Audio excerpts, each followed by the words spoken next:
Yeah.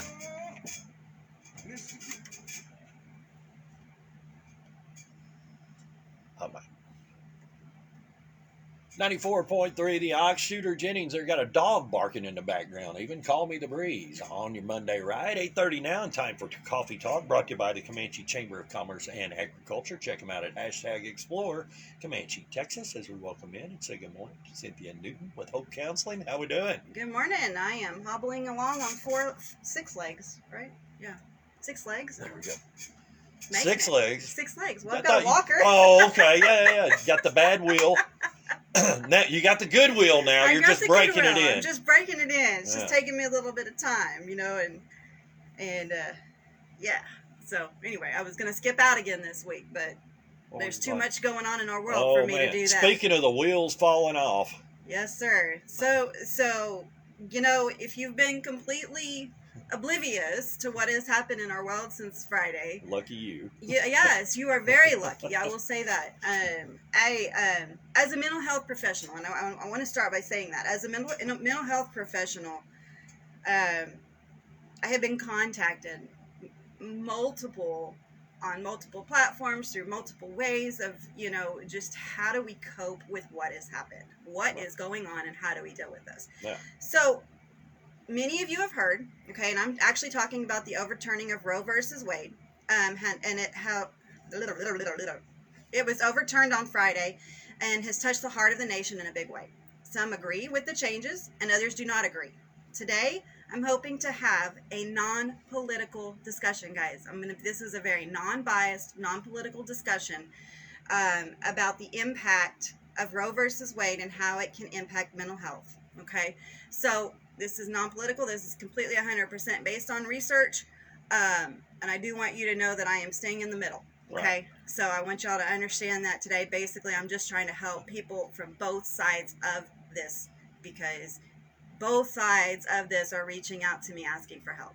Okay. This is not just affecting one side or the other. Well, okay? and we talked a little bit about this before we went on there. There used to be this gray area in the middle, and now there's not really a middle. There's a razor's edge. Absolutely. And it is. And like I said, I am not trying to jump on a political high horse or anything today. I just really want to talk about the effects of mental health based on what has happened with the overturning of Roe v. Wade, and where mental health providers and where our medical providers are going to be going from here, and how to face some of these things that are going to be happening with you. And I say you because it can be you, it can be your friends, it can be your family. Anybody around you. You don't know how quickly you will be impacted by this decision when you think you never will be. Okay, and that's the biggest thing that I really want to hit on is it can affect all of us.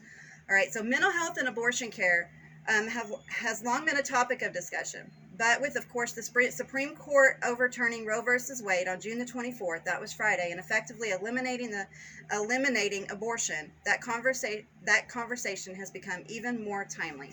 Okay, and I had some help. I'm not going to lie. I had some help from my interns putting this together this morning, and I appreciate it because sometimes you definitely need a checkpoint as to how to come across to people and make sure you don't step on anybody's toes, and I wanted to make sure of that this morning, so I appreciate Carmen and Candace for stepping up and helping me.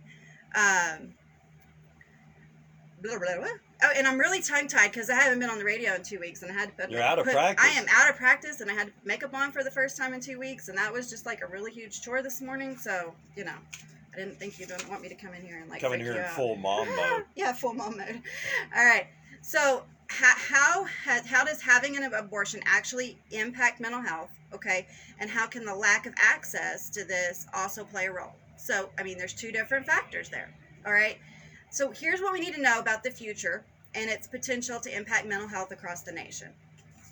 All right. So, when U.S. Supreme Court issued its ruling in 1973 on the landmark case of Roe versus Wade, abortion access had been federally protected as a constitutional right. Specifically, there were multiple decisions made based on first trimester, second trimester, and third trimester abortions, and I'm not going to go into those because I think we all know those. Okay? However, overturning that Supreme Court ruling on June the 24th, changed access to abortion care to where it is going to be limited and even restricted as we have already seen things come down through this weekend in many states, as the decision has been handed back to individual states to decide what to do. 13 states have enacted trigger laws, and those were laws that were meant to severely restrict or ban abortion. When Roe versus Wade was overturned, states with those included Arkansas, Idaho, Kentucky, Louisiana, Mississippi, Missouri, North Dakota, Oklahoma, South Dakota, Tennessee, Texas, Utah, and Wyoming. Okay, there's estimates that an additional 13 states will enact abortion bans this week, and that we're going to be seeing a lot of changes over this upcoming week. So how does having an abortion affect mental health? Okay, like I said, these are very sensitive topics, guys, and I know they are, and I just want you to know that no matter how you feel about this, I'm here for you, okay? I am not going to take a side one way or the other. I'm just here for you as a mental health professional right now, okay? There's been a lot of studies conducted between 1989 and 2008 that have shown multiple just different variances on how abortion affects mental health. But when you look at the research, then and the most the most accurate, okay, sound research, it suggests that legally terminating an unwanted pregnancy in the first trimester actually did not increase a risk of negative mental health outcomes.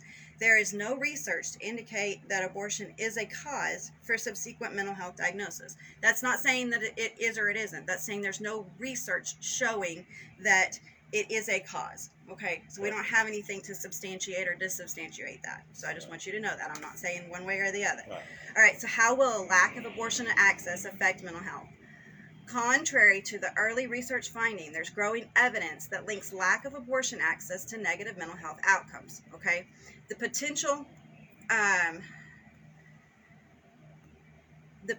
of overturning brought about reports of physicians' resignations, hopelessness, disillusionment, individuals who experienced the ongoing grief of child loss, miscarriage, and infertility due to pre-existing conditions were equally concerned about their future and conceiving, worried primarily about their access to the medical care, support, and education that they relied on in the past.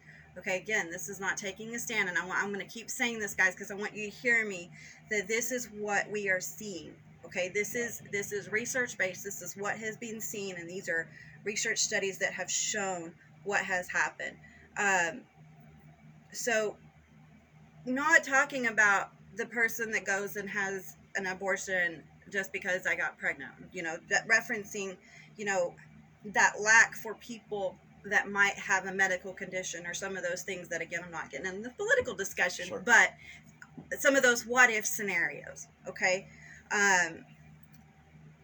Fears over that restriction are shared across ideological lines. A reflection of the estimate, okay, I want you to think about this, 61% of adults in the United States who support abortion rights in all or most circumstances have shown that their concerns in restricting that abortion. Okay, so 61, that's more than 50%, right? Okay, again, these are studies.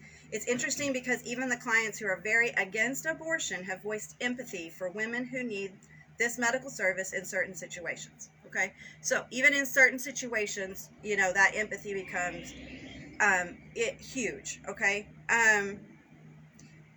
groups that there's a lot of groups that have noticed a heightened anxiety ahead of this. We're already seeing a heightened anxiety post. Like I said, through this weekend, I cannot even begin to tell you the number of phone calls, messages, everything that I've gotten, people that have just had extreme anxiety associated with this on both sides of the table. Right. Okay.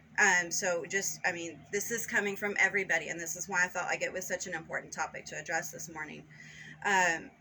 Women of reproductive age. Okay. Those are some of the biggest people that are affected. Okay, a retired licensed marriage and family therapist who specializes in maternal mental health had stated that physicians' assistants in family practice hopes that this moment will encourage sexually active people to be smarter about contraceptive use. Okay, so she's also quick to note that no contraceptive is 100% effective. Okay, so just be aware, I think that, being more aware and more, of, I don't have to use protection, or I don't have to use contraception because I can have an abortion.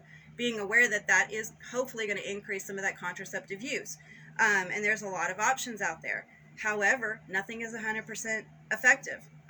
She also stated that she's had women get pregnant while they were using IUDs. I've had women get pregnant on the pill.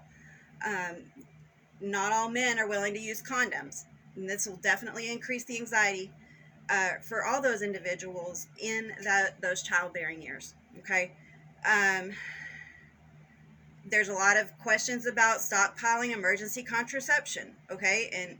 And before you start looking at that and going, that's an abortion also, I'm going to encourage you to do the research and talk to your physicians about that and what that really means, okay? Because there's a lot of stuff out there on it. There's a lot of that, but I'm always going to tell you to go back to your physician and ask and understand what it is before you take what's on the news or what's in the media or what's that, because I can tell you 100% that you're going to get your most accurate information from your physician, okay? Women with families. In 2019, 60% of abortion recipients were women who had already given birth previously. That's a big number. Yeah. That's kind of hard to believe. So these women were likely understand the physical, emotional, and financial toll of birthing and raising children. Okay, to have that choice limited, especially when they already know that this subjects them itself is definitely a cause for fear in people. Okay, again, I'm not saying that this is a great source of birth control. It's not. I mean, it's not out there as a way for birth control. That wasn't the point of abortion to begin with. But unfortunately, I think that's where we've gotten into all of this. But for people that truly have some of those issues that come up and having to face that, it's frightening. Okay, especially if they've experienced it had to have an abortion before. Women in vulnerable communities. And you've heard a lot about, I mean, I've seen so much of the low income are just going to get whatever, and they're going to be the ones that don't get what they need, and the people with the money are going to get whatever they want because they have the money to go do whatever they want and travel to wherever. And in some realities, you're right. They have the money to go to possibly a state that an abortion might be legal. Absolutely. You are right. And those in the living in poverty may not have that access. However, those that are living in poverty and don't have that access, those are the ones that we also have to make sure that we're supporting through this. Okay, if they were wanting an abortion, okay, what support are you going to give them? Are you just going to say you shouldn't have had sex, you shouldn't have gotten pregnant? No, at this point they're pregnant. What do? You don't leave them out to dry. You don't hang them. You don't desert them, because that's going to increase mental health issues. That's going to increase anxiety, depression, suicidality, and then you're not dealing with just one life, but you're dealing with two. And that's something to really think about. If you belittle and you throw things at people who are already pregnant, have gotten into that situation, you've got to change the way you're thinking and help and support them through that, and figure out help them find the options for what they're going to do, how they're going to move forward, and what they're going to do, what's the best outcome for them at this point. Another huge factor, women who are victims of violence and sexual abuse. Okay, women who are victims of violence and sexual abuse and have possibly even become pregnant because of those situations, you're going to see a huge increase in depression again, anxiety, suicidality, and the pregnancy increase for the risk of domestic violence throughout pregnancy and for 1.5 years postpartum. With a higher share of women reporting new cases of domestic violence during pregnancy and postpartum, it just shows you that much more how serious that can be. Okay, so women who are victims of violence and sexual abuse that carry a child, you're looking at long-term effects as well, and then how is that going to affect them in the long term? Violence is obviously a risk factor for unplanned pregnancy, because you're probably not, if you're in the middle of a domestic violent relationship, your first thought is not necessarily going to be contraceptives or how to prevent pregnancy. Victims of domestic violence have higher rates of mental health conditions, which we've already discussed, and including substance abuse and suicide. Okay, and substance abuse, we know, can affect an unborn child as early as the first 6 weeks of a pregnancy. So, being aware of that and being aware that, that it comes down to providing support, helping these individuals at this point. It's very common for individuals who are survivors of sexual assault to successfully work through their distress in therapy, only to feel re-traumatized when they give birth. Okay, that's a big thing. Okay, so when you realize that somebody who may have already worked through that sexual assault and successfully worked through their distress of being raped, however they're pregnant, and then they give birth, it's a re-traumatization for them. So being aware of that and being there to support them is huge, not only as medical and mental health professionals, but as family and friends as well. So they may experiencing childbirth as a result of abuse, rape, or incest may require even more intensive therapy after the birth. All right, so our nation has already, I've talked about this week after week after week. We are already experiencing a mental health crisis in our nation. We know that. This is yet another factor that will contribute and is continuing to contribute to negative mental health outcomes for our society. Not only people that might be faced with pregnancy, but you're also digging up. Right now, we are dealing, and this is, again, these are some of the individuals that have reached out to me, people that have had abortions in the past, since that was overturned, and having to deal with that being brought up. And was I right or was I wrong? All these questions that they dealt with then before they made that decision, and have basically worked through, I'm not saying gotten over, but worked through to the point that they can function. Now it's being brought back up again. Sure. So I mean, it's that question of right now is where do we go? Where do we go as a society? Okay, this has been overturned. We know that states are going to be banning abortions. These are the facts. This is what we do know. Okay, we know people are still getting pregnant. We know that. We know people are getting pregnant in all sorts of situations. We know that our foster care homes are overrun, that we don't have enough foster care homes for the kids that we currently are helping through those situations that are in abuse and neglect situations. We don't have enough of that. We don't have enough adoptive parents out there that are willing to take those. So so you're looking at not only the side of these individuals that are what's going to happen to my child, you're also looking at the medical and the mental health professionals of what do I do with this person as they bring a child to me that they don't want, and where do I take this child? And then you go to the child protective service workers that are going to be burnt out going, I don't know where to place a child. Okay, so these are inevitable. These are things that are going to happen, and we have to focus and we have to work through them one at a time, but we have to figure out a way to become united. Yep. And that in and of itself is extremely important, because in the end, people are still having babies. People are still getting pregnant. People are still bringing kids into a situation that they're not ready for it. Okay, this is the reality of where we are today, and we can't wish it away. We can't sweep it away. It's still a factor. Depression, PTSD, anxiety, we're going to see increase. Help your family, help your friends. Don't belittle, don't talk down to them. Do not berate them for what they've done, because they can't go back and change the past. All they could do is work through the future, and they're not going to do it if you desert them at this huge time.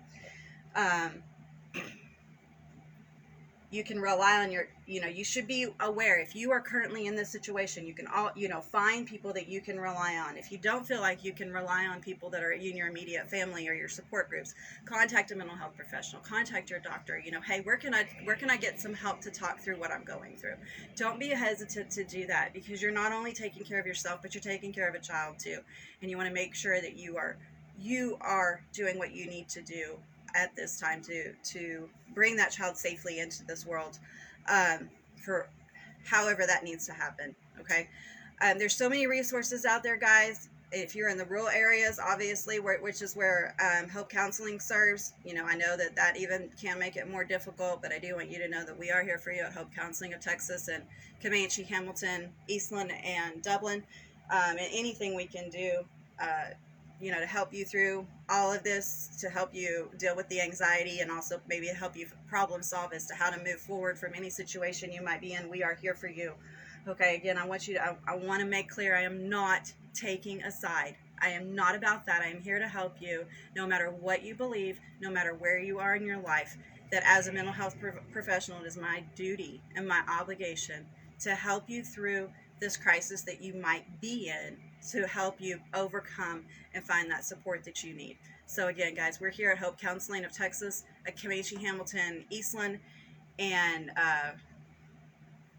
Dublin. Sorry, it's been a week. 325-356-1105. Anything that I could do for you, Cynthia Newton, Hope Counseling of Texas. Find us on Facebook at Hope Counseling of Texas. Again, 325-356-1105. We're here for you. Send me a message, give me a call. We'll be happy to help you. Cynthia Newton, thanks as always. Thank you. For a place to stay cool in this hot weather and have fun at the same time, they let us send you to the